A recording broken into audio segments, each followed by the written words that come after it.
This week we discuss the effect on our spouses, family, and significant others. Good morning and welcome to the Chronic Pain Call-In Show. My name is Joseph of Borg. I come to you live each Sunday from Las Vegas, Nevada, 8 a.m. Pacific Standard Time. Feel free to call in and talk to me. Area code 725-333-4140. I look forward to taking your call. Hey, I'm rocking and rolling this morning. I'm on a little early. Want to make sure everybody can hear. Anybody's on and can hear this, give me a thumbs up. No spiffy booth. No nothing. I'm going to try and be more interactive, going straight through Facebook today. So there's little or no lag. We'll see how this works.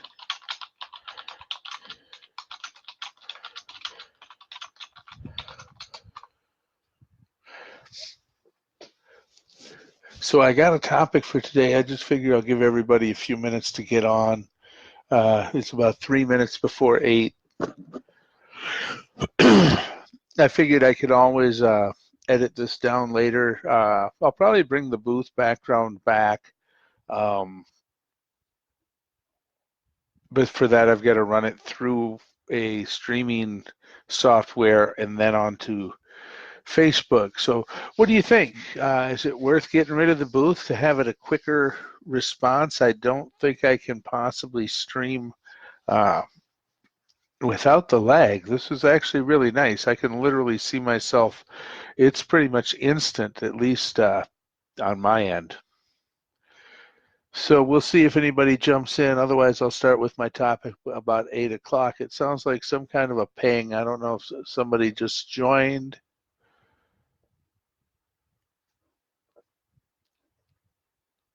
My computer's making noise, and I don't even know why. So how have you guys been? I have had an adventuresome week. Got some big plans for production of some video stuff this week. I've got some things in the can, as they say, that need to be edited. And it looks like I got one viewer out there. If you can give me a thumbs up, say hi, something if the mic's working. Oh, I scared them away. They're like minnows. By the time you look at them, they scoot away. So yeah, I just decided to try this a little different because, to be honest, I don't think people are here for my spiffy graphics. I do think the booth background maybe brings some intimacy to the show, a more familiar setting, and just invites conversation. I will probably be keeping that on some of my other shows. Before I get blasting away here on my topic, thanks, Shannon. Before I get on my topic today, which is I made a thumbnail for it, I Scare My Wife. We talk a lot about us dealing with our loved ones and how they don't understand and they get short-tempered, and we think a lot about our relationship to our significant others, family members, friends, extended family. We don't often take a moment to think about their reaction to the situation and what it's like to be in their shoes. Yes, I'm feeling much better, thank you. Weather and circumstance and just way overshooting the mark were all part of it. I just mismanaged my pain horribly. Actually, that's not really true. I guess I should take ownership of it. I really deliberately went out and did something knowing it was going to fuck me up for a couple of days, just being honest. A friend of mine was in town. We go back a long time. He really wanted to play a poker tournament while he was in town because we both are big fans of playing cards. And he even ponied up half my entry fee to play a tournament, and I thought the tournament was going to go about 3 hours, which I knew was going to be a stretch. And it turns out that they had changed the format when they changed the buy-in, and it ended up going from 7 till about a little after 1, so more like 5 hours plus travel time. So I knew I was going to be jacked up and in bed for a couple of days as a result of that. Getting that tunnel vision where it's just to and from the bathroom, to and from food, and nothing else matters. But I did take fifth, which I guess I am pretty pleased with, since I hadn't touched a card live in probably 2 years. So, but yeah, that kind of gets off track. It's just after 8. No, I scared one person off and bored them already. So before I get going, I'm going to tell you what other ventures I got. Thanks for letting me know about the mic, Shannon. If you've got a particular question, feel free to throw it up there, because like I said, I'm going to be much more interactive today because I'm live streaming and I can see things happening as in live time, which normally isn't the case when I'm playing with all my graphics. But hey, I'm not Disney. You're not here because I look great. You're here for information. So I don't really know if any of that shit matters to you guys. So if you got an opinion on that, let me know. Now, before I get going, I will take a minute to tell any of you who don't know, I am Joseph of Borg. I call myself that because I have a computer attached to my spinal cord that allows me to walk, called a spinal cord stimulator, because I have inoperable spinal problems, from stenosis, degenerative disc disease, arthritis. Pretty much the whole bag of horrors. They all kind of seem to go together. Nerve compression issues, yada, yada. You know the drill if you've got those kinds of problems. I also have cervical issues. I'm fused 4, 5, and 6. In short, I guess up there, all I can say is I've got scar tissue, slowly constricting and crushing my nerves. Not much can be done about that. Not a candidate for a spinal cord stimulator for my cervical issues. So that's the really short version of who I am and what I got going on. I started originally making videos when I was going to have my spinal cord stimulator trial. I most recently have spun off, if you will, several different channels, because not everybody has the same focus. There's this channel that I call the Chronic Pain Call-In Show. Obviously, you're here, so you know what I'm talking about. To take questions live, I do have a phone line. I probably won't be using it today because I can't put the graphic up with the phone number, but I do believe that I can invite people into chat, and or we can be taking phone calls. I'm just basically playing with this format to see how it works, and so far it's much more interactive. Just lumbar for you. Well, that's enough. Believe me. Yeah, the lumbar issues can really, spinal issues are a bitch. A lot of times it becomes a cascade effect the more you try and treat it. But back to the task at hand a little bit. I do this show every Sunday morning from Las Vegas. Whether or not I'll be bringing back the phone line, the graphics, whatnot, all depends. Give me some responses. You guys need to help me a little bit. What do you want to see? What do you want to know? You don't have to catch me live to leave me a question. Put a question in the comments. I don't have the phone number up, so I won't bother to give it. But you can also email me at josephofborg, B-O-R-G, like the Star Trek character. I will type it in, as a matter of fact.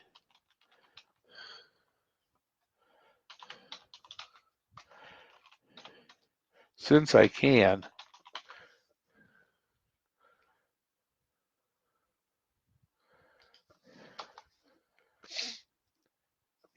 You should be able to email me right there with a topic, a question, a comment, whatever. I try to make it as easy as possible to interact with you guys. I make videos because I have a hard time with my fine motor skills using the keyboard to type. And voice to text is sketchy at best. And I just think it's more interactive. It's more engaging. I know sometimes I can't read text to absorb information, and I have trouble focusing reading even a story when my pain level is really high. Sometimes I just want to listen. So obviously, if you just want to listen to this, you can. And sometimes you do need the visual stimulation, and I just think it helps us communicate. So that's why I turned to making videos. But I've got this channel. Then I also recently started, I do run a group for people who are looking at getting in spinal cord stimulators. Uh, and I have a page connected to it, I guess you could say, where I've recently started putting up new videos called Spinal Cord Stimulator Success Stories. Hey, Michelle, good to see you. Um, I recently started doing spinal cord stimulator success stories and each of these has a Facebook page and a YouTube page. So if you happen to know people, or I figure that way people who are Google searching pain topics can possibly find the videos. I've really decided that Facebook's going to be my main focus because it's so much more social, where YouTube is where people go just to get information. But I'll be uploading videos from my YouTube channels over there as a almost like an archive. And like I said, Google search doesn't pick up Facebook stuff. So by putting it over onto YouTube, hopefully more people can find the information who need it. I also have been doing a page called Surfing the Pain, and I suppose I'll type all these in. Since I'm acting in live time today. I don't know if it'll put up the link. Sometimes when I'm in chat, I can put up the link, or I'll start to type the name.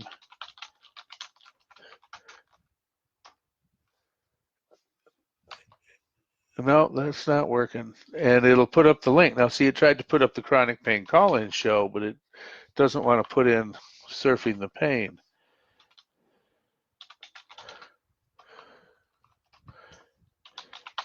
Sorry, I know it's got to be super boring to watch me type.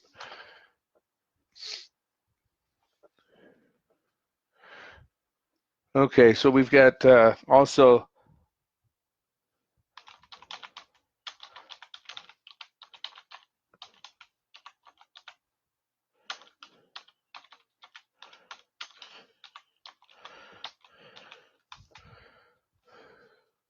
and I still didn't type it right. There we go.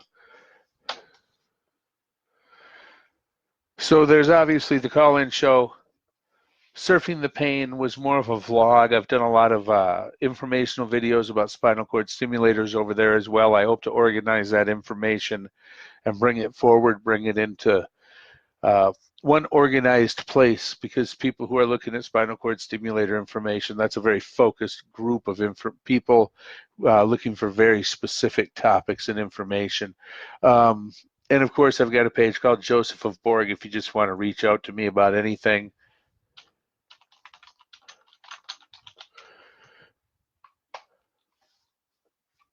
You can always contact me there or through that page.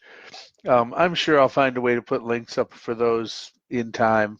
Looks like I've got a whole 5 people watching me live, which is cool. We've been going for about 12 minutes. So it's about 10 after 8. I guess it's time to get to the topic I wanted to discuss.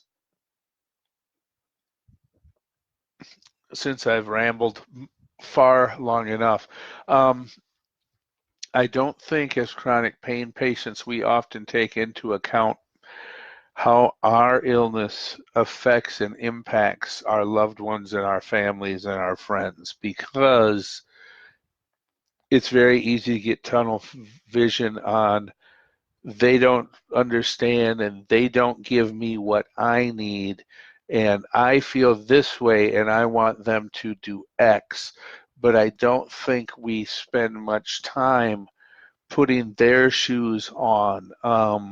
You know, uh, I know from experience, and anyone who has helped raise children and been in a parent role knows one of the worst things is that helpless feeling when someone you love is suffering, is having a hard time, has an illness, they're sick, and there's nothing you can do to help them. I've been through it with both my parents when they passed. I've had that experience raising children, um, and it's its own pain and its own I don't know even how to do it justice. It's its own problem. It's its own experience. It's a unique experience. Maybe I'm somewhat blessed in the regard that I have experience from watching my parents uh, go through their health issues. But my father died of cancer when I was 11, which puts that in the early 70s. So, needless to say, cancer management was considerably different back then than it is now. And my mom refused kidney dialysis. I was in my, I want to say, mid 30s. So obviously that's a slow decline of losing your faculties. And to watch someone you love, yeah, it is. It's its own struggle. It's a unique experience in a way. I don't know if it's as bad as having the pain. It's different, especially when it involves your children and you can't do anything about it. Um, so I made a thumbnail for today's show entitled "I Scare My Wife," and it's true. Um, for those of you who aren't real familiar and no sob song, just in the interest of information, my long-term prognosis is full C4 paralysis. They expect eventually I'll quit breathing on my own. Before that, I'm supposed to, according to schedule, I'll be losing my bowel, my bladder function, and all 4 limbs. Because I'm looking at basically full C4 paralysis. So my wife is aware of this. It's not something we dwell on. We've kind of beat it to death. We've said everything there is that needs to be said. If we have something that comes up, it comes up. We don't dwell on it day to day because all it does is cost us whatever good time I've got left between now and then. So, but there are times when I scare her. I don't mean to. It's not a prank. It's not funny. But I only recently, I only really started thinking about it the last time it happened. A lot of times I'll be laying down. I have to lay down intermittently during the day. Sometimes I try and sleep. Sometimes I'm just laying down, but I've got my earbuds in.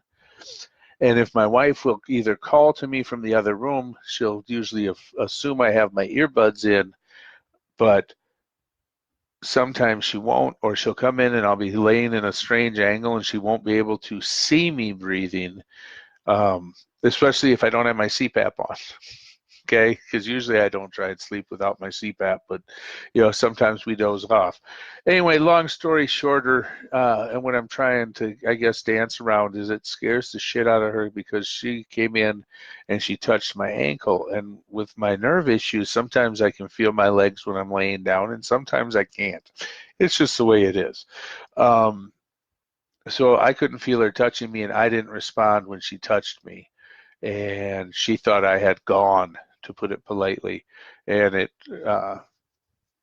everything was fine. We started talking and she started kind of tearing up, and I said, "What's the matter?" She goes, "Well, when you didn't respond and you were laying at that weird angle," she goes, "for just a second I was scared you were gone."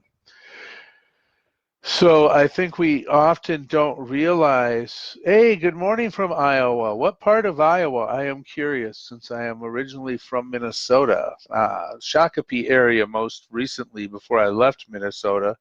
I grew up not too far from Southdale, which if you know the Twin Cities, you know where Southdale is. So yeah, Gail, be interested to hear where you're from in Iowa. So yeah, I think a lot of times we don't take into account because of our pain, and it's so easy to get me focused, or I should say for us to get focused on ourselves, if that maybe that sounds better, that we don't think about what they're going to. They didn't ask for it either. They're doing the best they can. They can't fix the situation.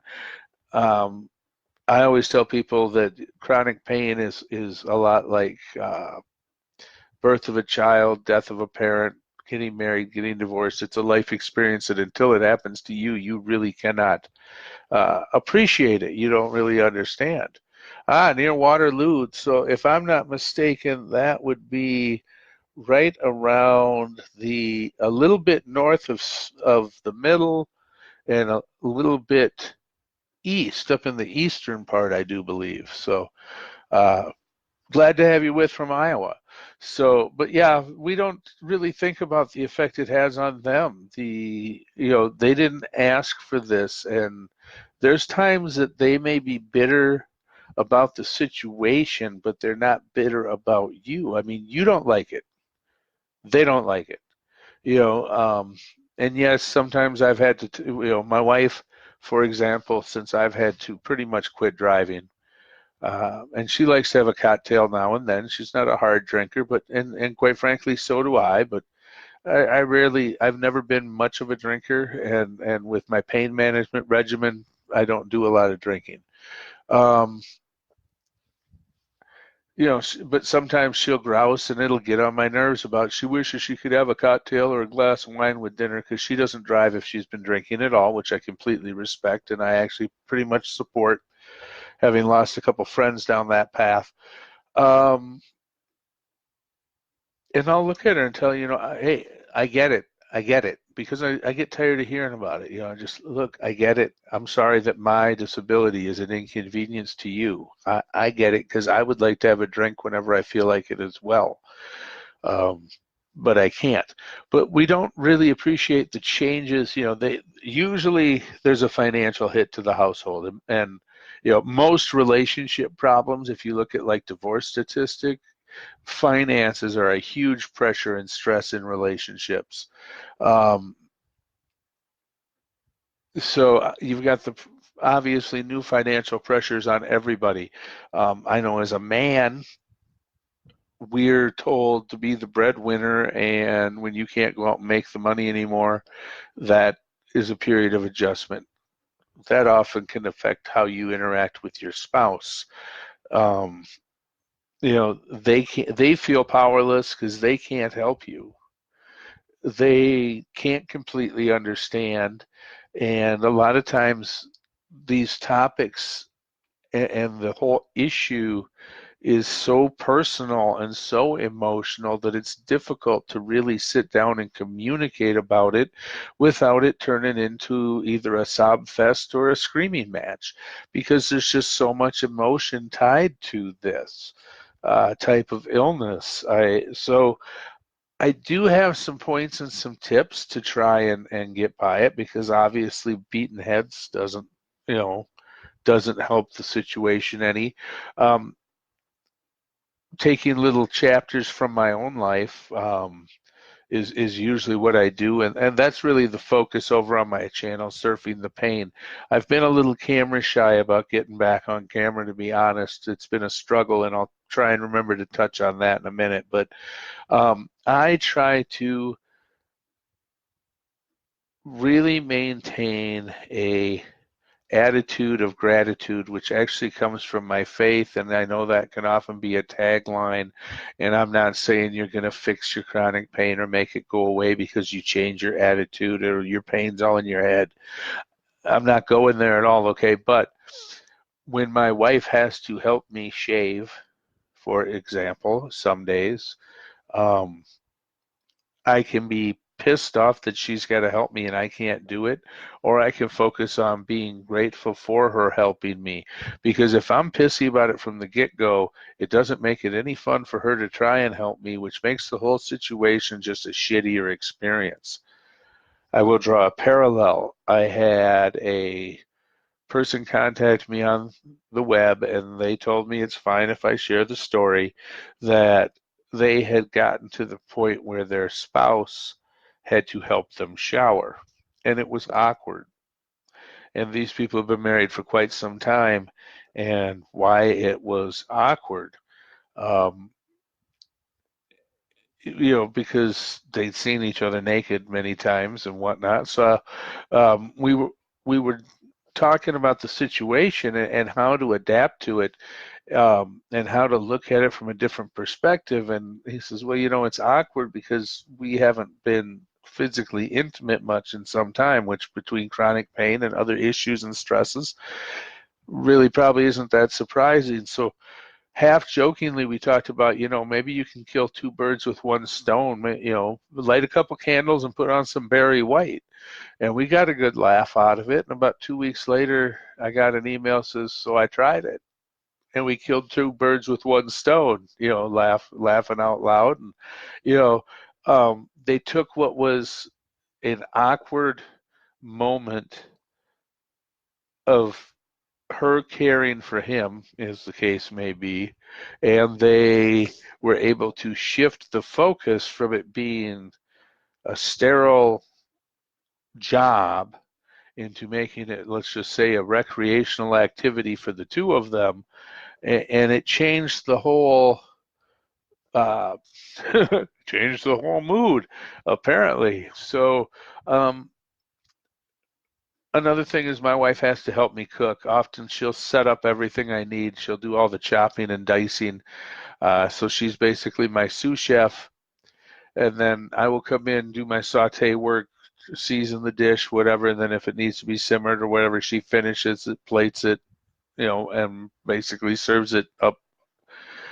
And I make it a point to thank her for doing things for me. Two reasons. Number one, I'm sure she never gets her. Most people never get tired of hearing thank you. If you throw a nice, polite thank you at somebody, usually it gets a good reception. I'm down to 4 viewers. I'm boring you guys. Sorry.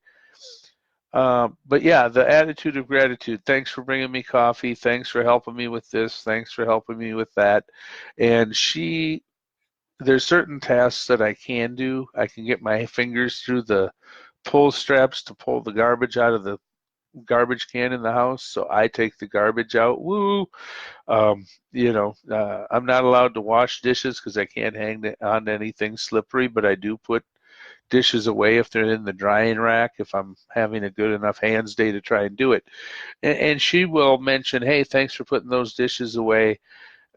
Thanks for this and that. Because if you're constantly trying to focus on thanking each other and being grateful for what people can do for you and the things you can do for them, it just helps turn your focus. Because otherwise, a lot of people, I think, with chronic pain especially tend to get bitter because, let's face it, there's no end in sight. For a lot of us, we're told it's only going to continue to get worse. So we're in this for the long haul. It may sound terrible, but I've seen it posted online more than once when somebody will say, oh, well, at least you don't have cancer. People say, hey, cancer resolves one way or the other eventually. A lot of us are looking at chronic pain going decades. I'm decades into this game, and I'm 51. Sorry about that.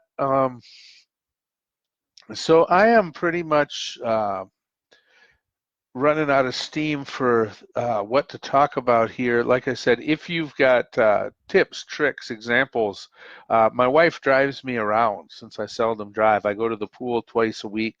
Or excuse me, 3 times a week I try to get to the pool for 2 hours at a crack so that I can do what passes for my physical therapy. I do core work and balance work in the pool.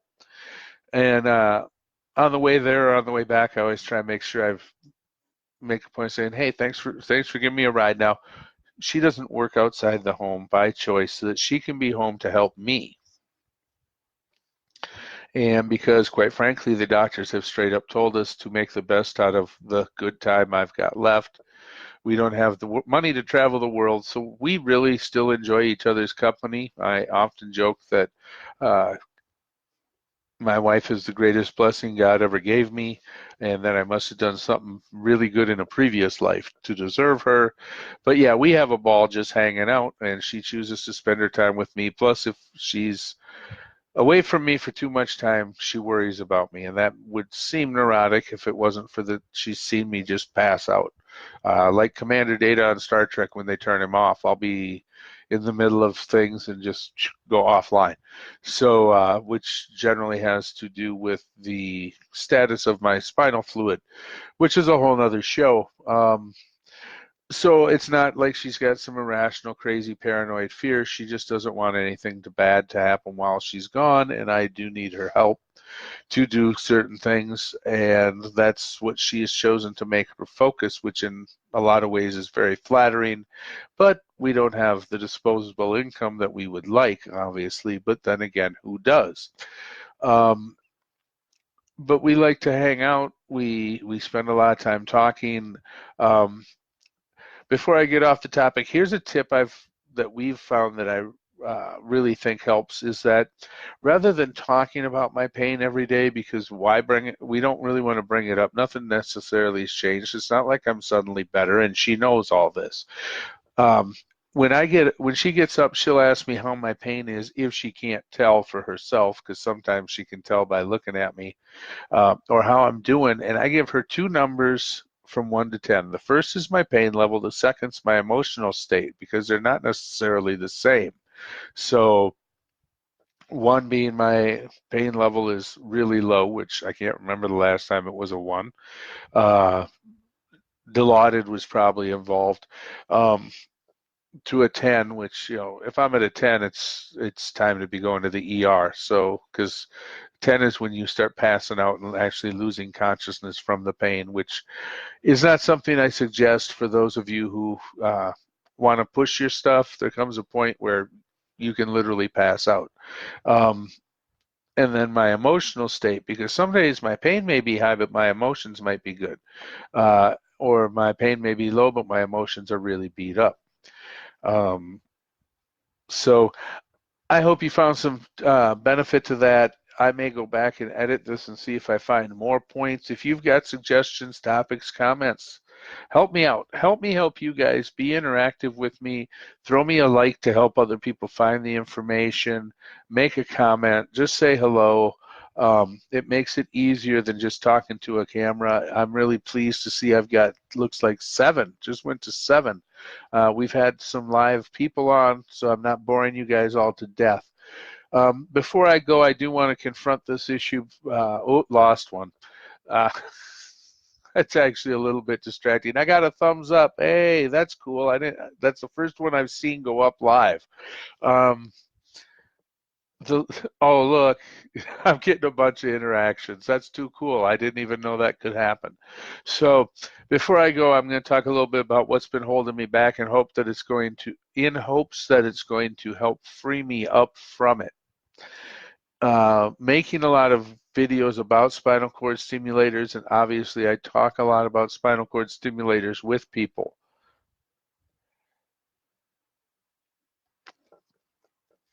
As a success story myself, I'm always excited for people. I don't try and push people. It's a very serious consideration. It has risks, blah, blah, blah. I like to think I'm always very forthright about them and very neutral. I don't try and push people. I don't try and sugarcoat it.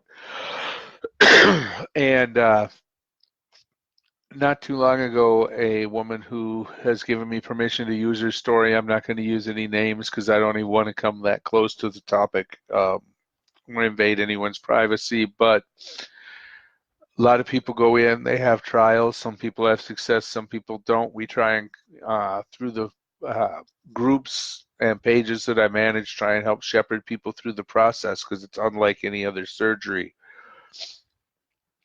And a few weeks back now, we had the first person who had been in one of my groups that I run and admin have there's no other way to put it, a catastrophic failure. It happens. I've always been aware it's happened. I guess in the abstract, I always knew sooner or later by the law of high numbers, this situation was going to arise.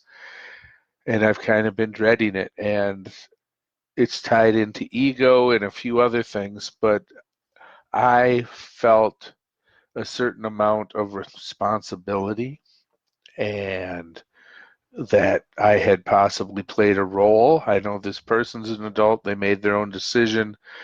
I don't have, in reality, I realized that I had no role that I played in the outcome. I didn't talk this person into the procedure. But that doesn't keep me from having a little bit of a irrational guilt. And I do my best to try and focus on the many people that message me that I've helped them and how much of assistance I've been, and focus on the success stories, because that's the way you kind of have to live life. but this gal had severe complications and woke up in a nutshell paralyzed from the waist down. Is looking at months of rehab to see how much function she will regain.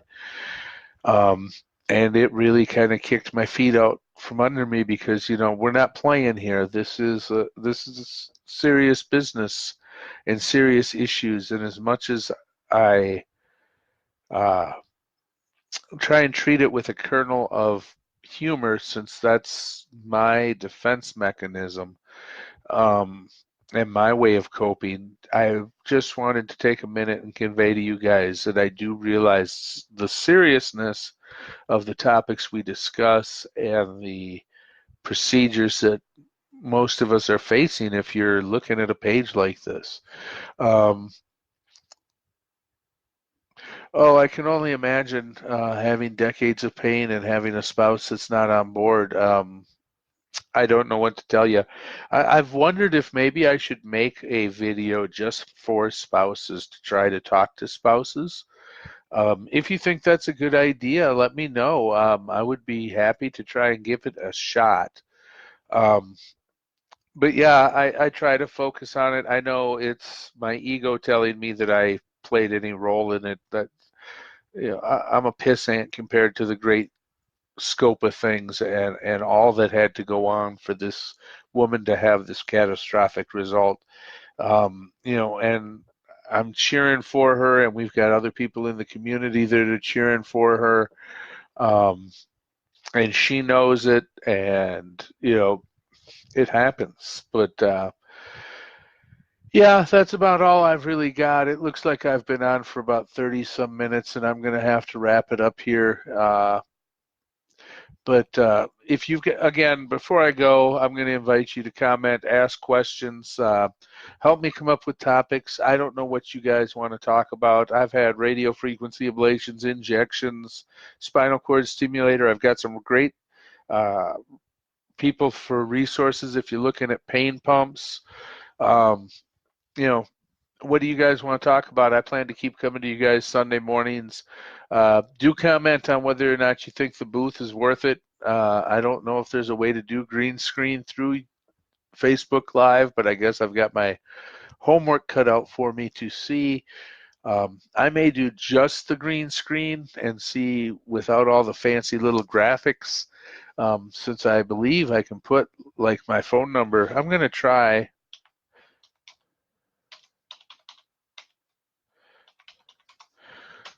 I don't know if that will produce a clickable link. My gosh, it does. So, okay. Shannon, you think a video is a good idea? Okay. I will put that on my list, literally, of topic ideas for spouses.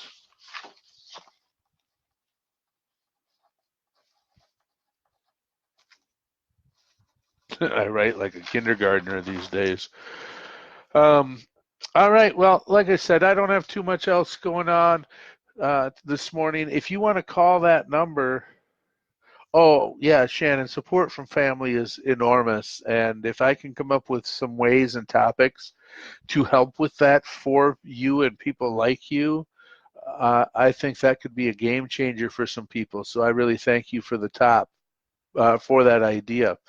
I have done videos in the past. If in fact, I believe it was just last week or so, about dealing with family members. But yeah, definitely something I will keep going with. See, the best ideas come. You guys know what you need.